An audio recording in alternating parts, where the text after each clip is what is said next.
My name is Jim Torbert. I'm part of the steering committee and leadership team for the Waves of Compassion. It's been a great honor for me to be working with everyone on this, and as everyone else has said, it's delighted that you're all here today working toward this common good. I'm also the director of the Atlantic Center for Contemplatives. Actually, it's the Atlantic Contemplative Center, and we changed our name recently, so it happens. And what the Contemplative Center is about is bringing contemplative and mindfulness practice into the professional world through education, research, and training. And we see the mindfulness practice and contemplative practice as a core of how you discover and work with self-compassion as well as compassion on a broader context and application. And we have 53 faculty already working toward promoting this in all the different sectors, much like is represented here today. But having said all that, is by way of introduction, I have the great honor to introduce Dena Merriam. We've had the great pleasure of hosting her and getting to know her.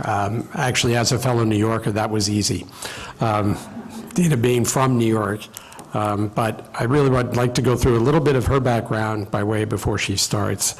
Dena had begun work in the interfaith movement in the late 1990s, where she served as the vice chair of the Millennium World Peace Summit of Religious and Spiritual Leaders at the United Nations in New York.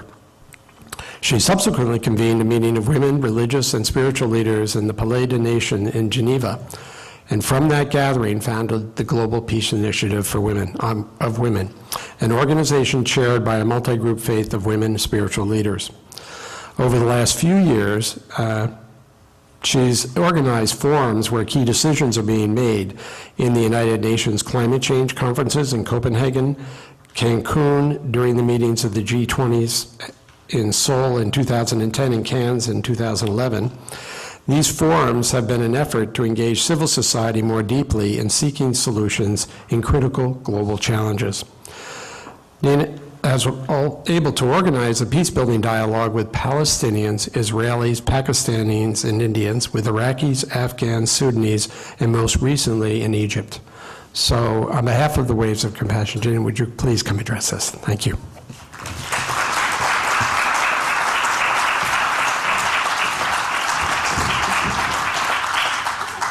Good afternoon, everybody. It's really an honor to be here, and I want to thank the Waves of Compassion leadership group for inviting me, and Kim especially. I want to share with you some of my experiences on my journey in the awakening of compassion. I have been drawn to places of deep trauma, to places of conflict.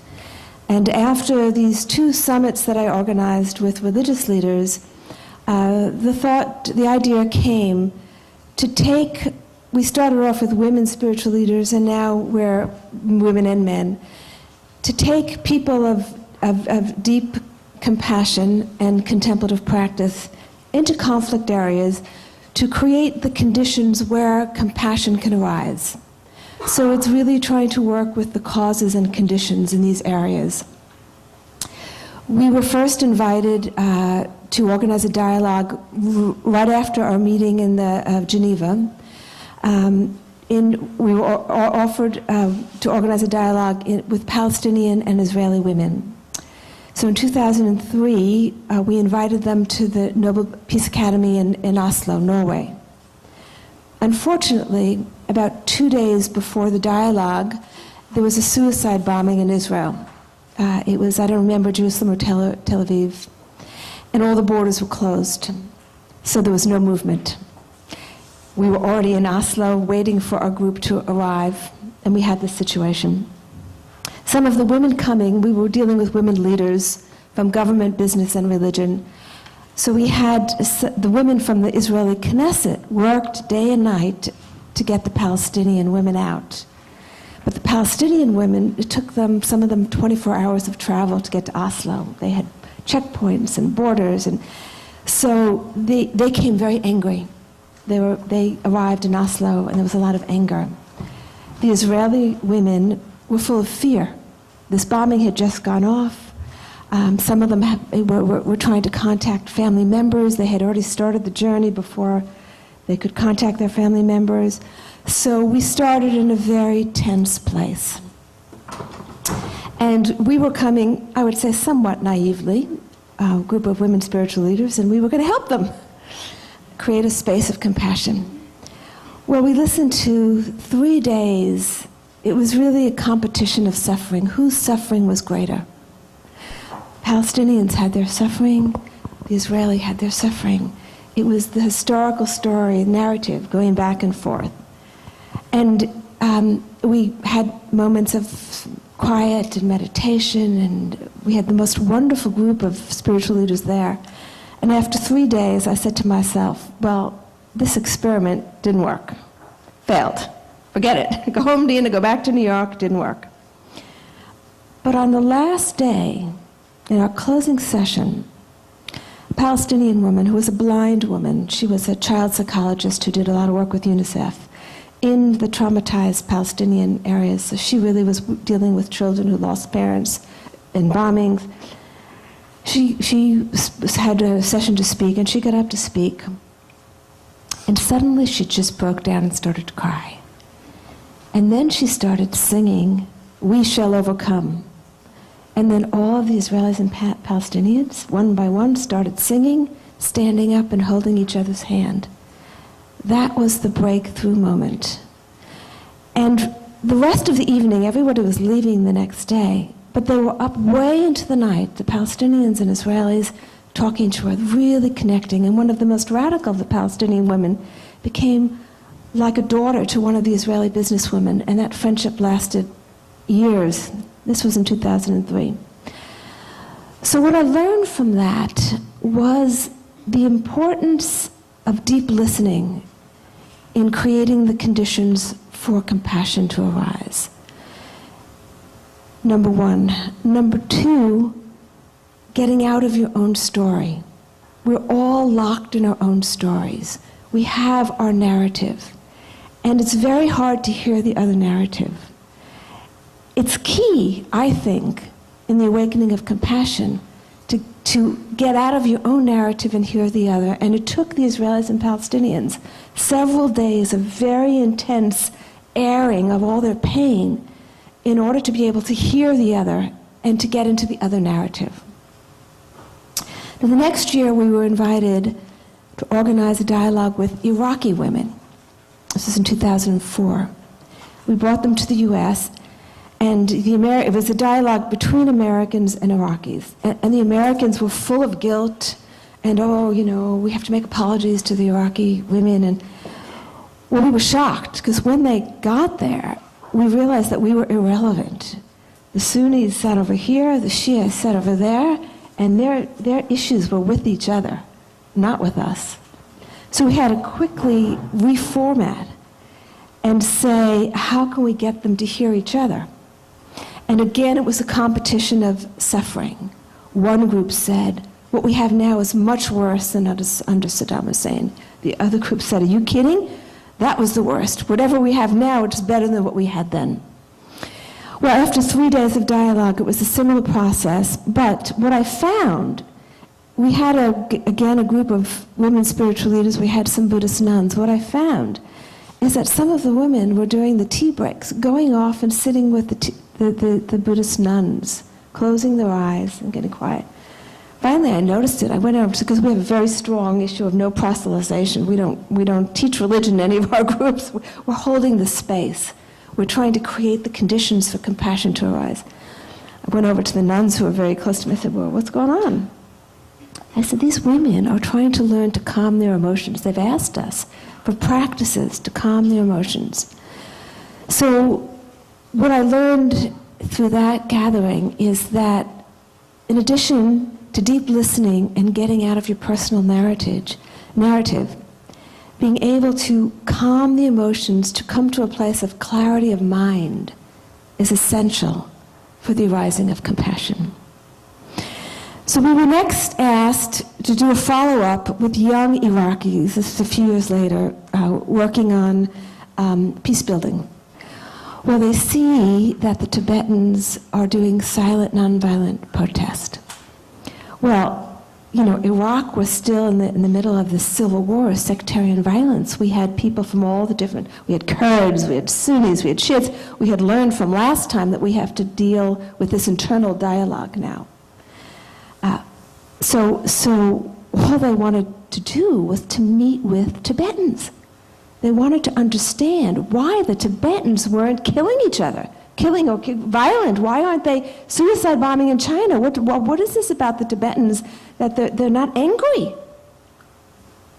So we arranged for a meeting with some of the leaders of the Tibetan movement. We had our meeting with Karmapa, and the first thing they said to him is, "Do you hate the Chinese?" And he said, "No, I don't hate the Chinese." "Why don't you hate the Chinese?" This was 4 or 5 years ago, and I'll never forget his response. He said, "I have to consider the well-being of 1 billion Chinese people in the same way that I consider the well-being of my own people." Well, the entire rest of the meeting we spent discussing that. What did that mean to consider your oppressor with as much love and compassion as you consider your own people who are being oppressed? So again, the teaching from that was not just getting out of your narrative, but seeing that there are many, many people worse off than you. What I said to the Iraqis is, and I've said this to the Palestinians too, the whole world is engaged in trying to help solve your problem. Who is helping the Tibetans? Here is a people, genocide taking place before our eyes. What government is coming to their aid? What government is not trying to figure out the Palestinian problem? Who is not trying to help at least the Iraqis with financial aid or whatever else? This was an important lesson for them, that there are people who are in much deeper straits, much deeper suffering going on, and are really very much on their own in trying to solve that problem. So we then were asked to bring a group of Afghans to India, and again we brought them to Dharamsala, because we realized there was no better experience we could have given to the Iraqis than to bring them to Dharamsala to have this experience. The Afghans, we arranged a meeting with Karmapa again, and then with Samdang Rinpoche, who was at that time the prime minister of the Tibetan government in exile.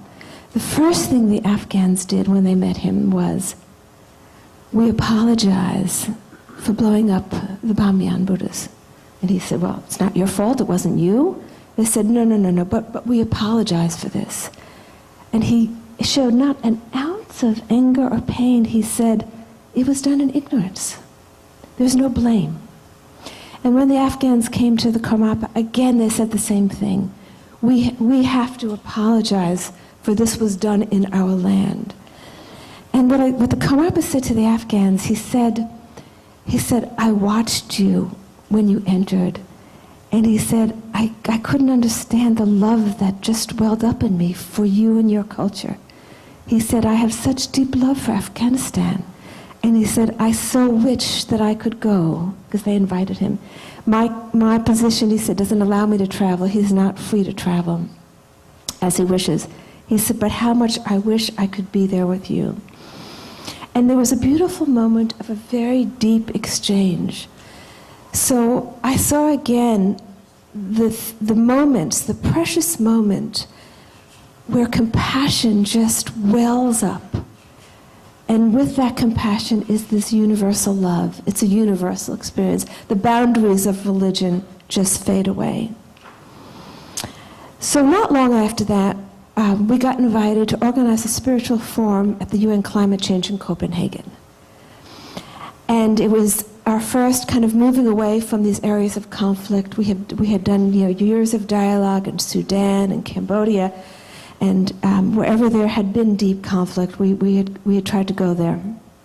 So we went to Copenhagen, not knowing what to expect. Well, Copenhagen was a mixture of political collapse and civil society frustration. You had the political situation really failing, not being able to move ahead. And then you had tens of thousands of NGOs who had come there with the expectation that they could have an impact. And seeing that it was closed off, they couldn't even get near the UN. And nothing was going to happen. No agreement was going to be reached. And there was anger. So you had, again, frustration and anger. So we in the spiritual community said, what can we do? We have to create a space where there's not anger and there's not frustration. And this is a challenge for those in the compassion movement, because there's much to be angry about, and there is reason for frustration, but it's counterproductive to allow those emotions to take over.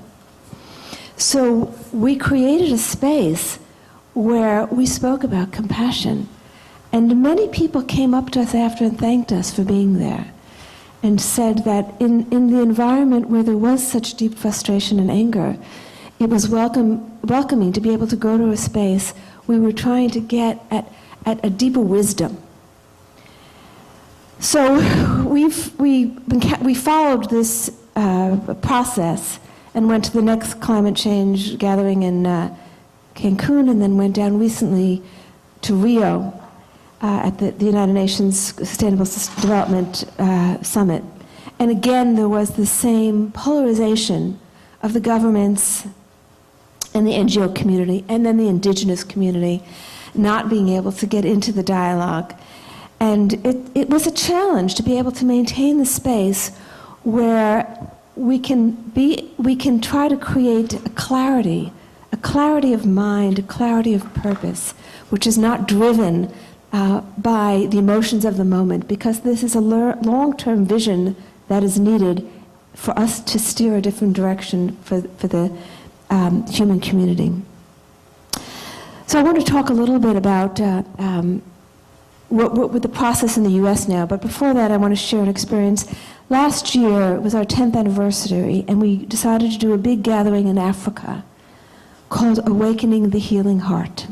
We opened at the United Nations Environmental Program headquarters in Nairobi, UNEP. And the effort was to bring together the compassion movement for humanity and for the planet. Because too often we talk about compassion, we talk about those vulnerable communities within the human community, those who are in need. We forget about the rest of the planet. So we had our opening, and then we went to a nature conservancy, a private one, in Laikipia, which is about 4 hours away. And it was the site of the genocide of the elephants. One of the sites. Africa's going through a genocide of elephants and rhinos. About 25,000 elephants a year are being killed for the ivory trade in Asia, particularly China. It's with more wealth now, there's more demand for ivory. And the place we had gone had experienced a recent killing of elephants. Every week or so there was another killing. But I had also made great effort to bring people from conflict areas in Africa, and we had a group from Congo. Now, I don't know how many of you know about what's going on in Congo, but there's been one of the most horrific civil wars going on there because it's one of the richest areas in terms of minerals. All of our cell phones include an element from the Congo, and this is a conflict element. About 5 million people have been killed in this civil war, and a high percentage of the country has experienced rape, men and women. Rape has become a tool of war. So this was an opportunity for us to really sit with these women and men from the Congo, so we made a great effort to bring them. So in one tent, we had these women from the Congo, and some people from Rwanda and Kenya from their violence of their last war, and from Sudan. And then in the other tent were the people concerned about the rhinos and the elephants, the genocide. And it was very intense to be going back and forth between these two tragedies. One dealing with the animal world, because there's huge consequences when you talk about a whole race, a whole species being decimated. And then what was going on in the Congo. And what I learned from that, and I got some of this in Copenhagen as well, is the need to connect the two. We must connect the human suffering to the suffering of the animal world and the plant world and the earth. Because suffering is suffering. And who's to say? Elephants are sentient beings. They have family structures. They mourn for their dead. When I first went to this, I held a dialogue among young Sudanese at this conservancy 4 years earlier. The elephants were all over. We would hear them at dusk, and we would go out and we would see the elephants, and they would just be all around. Saw not one elephant this time because they were in such fear. They were in hiding. They were running from the humans. So we searched for the elephants and we couldn't find them because the poachers were all over. So what are we doing to the animal world that we are creating such fear in them? So, in Africa it was the rhinos. The rhinos are worse off because their horns are aphrodisiacs. And so there's great demand in Asia for their horns, and they're used in medicine in Asia. In other parts, it's the fish. It's the genetic modification. It's the whole disruption of the natural world. So to talk about compassion, we have to talk about bringing compassion to the natural world. We are disrupting the whole cycle of nature. And we humans cannot live if the cycle of nature goes too far awry. So it's making this connection that I think is essential now in this movement. So back to the US. I had been working, I want to leave a little time for questions if we can, or just comments. I had been working internationally for many years when I suddenly realized that we have a conflict in the US. The country is deeply polarized, and there's almost a crisis of values, which is preventing the country from moving forward and dealing with the issues. So we began to organize what we called the Contemplative Alliance, which is like the Contemplative Center that you talked about here, which is to bring those of contemplative practice from any religion, and even those who are humanists, who do some kind of inner reflection, to talk about how to bring compassion and wisdom, because I see compassion and wisdom as two sides of the coin. The conditions that allow for the arising of compassion, the clear mind, the settling of emotions, the getting out of your own story, the listening, these are the conditions that provide way for compassion to arise. The compassion that's in every human being. Also allow for the arising of wisdom, and what we need now is the arising of wisdom. We can feel compassion, but we must allow for the clear mind to help see our way through. What kind of society are we working toward? What is the vision for the compassionate society? What is the vision for the society where wisdom rules, where wisdom leads, where wisdom guides? So we began having these dialogues, and it was interesting. This is my first visit here, and so it's interesting to see that there's a parallel process going on in the US and in Canada, and my interest was in trying to connect them, because energetically we are linked, our two nations, and the more we can link our work, the stronger it will be. So I'm hoping that we can stay connected, and the compassion movement is a global movement, but at least in our two countries, if we can, since we are so close to each other and it's very easy to travel back and forth and to be connected, if we can link what we're doing. So we began having these dialogues. It began in Colorado and Aspen Institute right after the last election, well, the one in 2008, really about how we can build a new movement based on compassion, based on hearing the other, based on a new spiritual formation, really, a new spiritual narrative. And then we went to Washington, and then we went to Iowa, and we went to Maryland, and now went to California, and now we're meeting in New York, bringing together various sectors, the spiritual communities, the new economy thinkers, ecologists, NGOs, political leaders, to talk about becoming a sacred earth community. Isn't that our goal, to become a sacred earth community? What does that mean, to become a sacred earth community?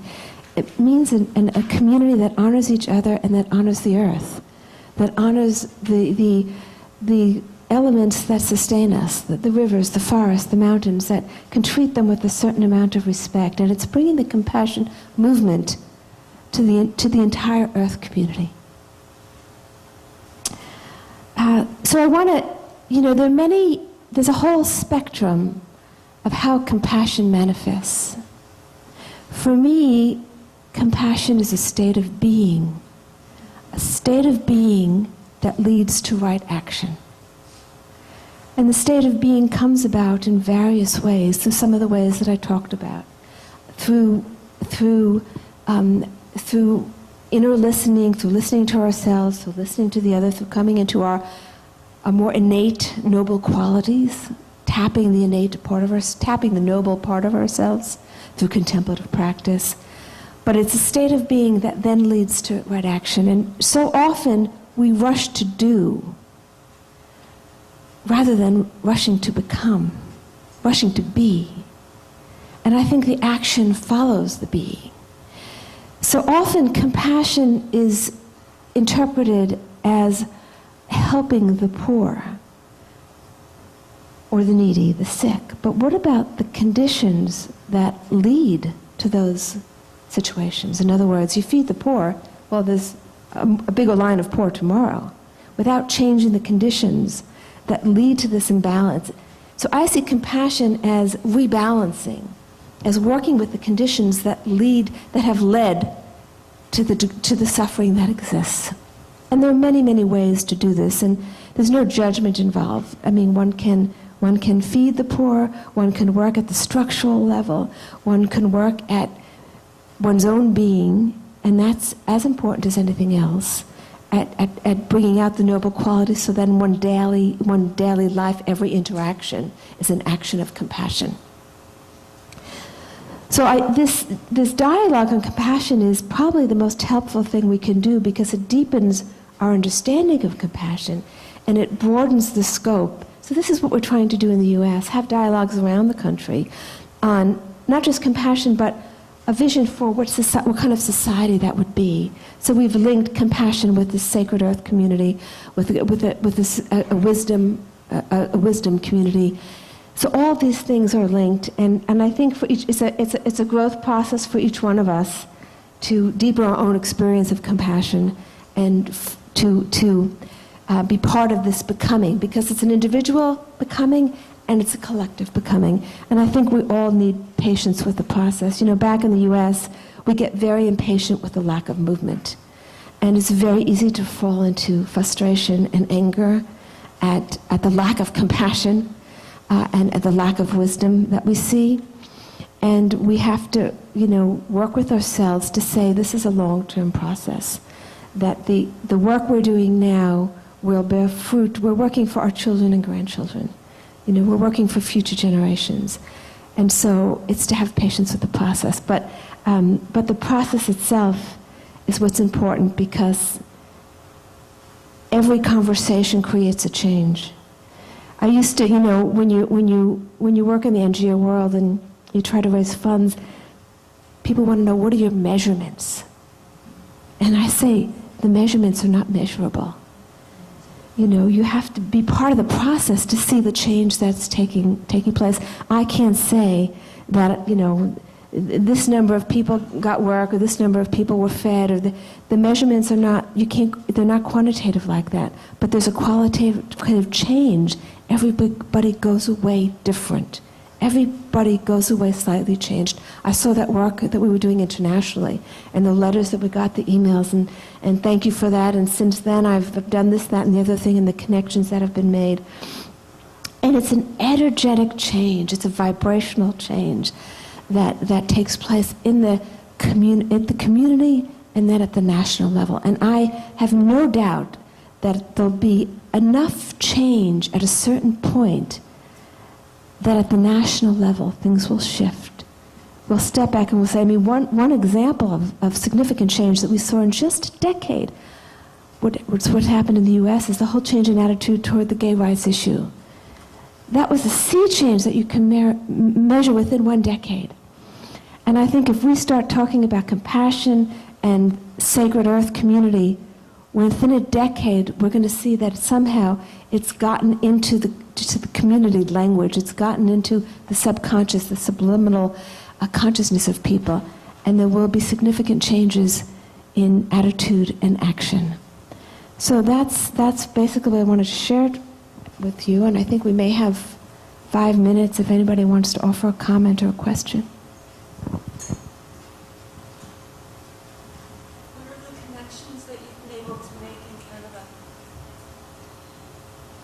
This is my first.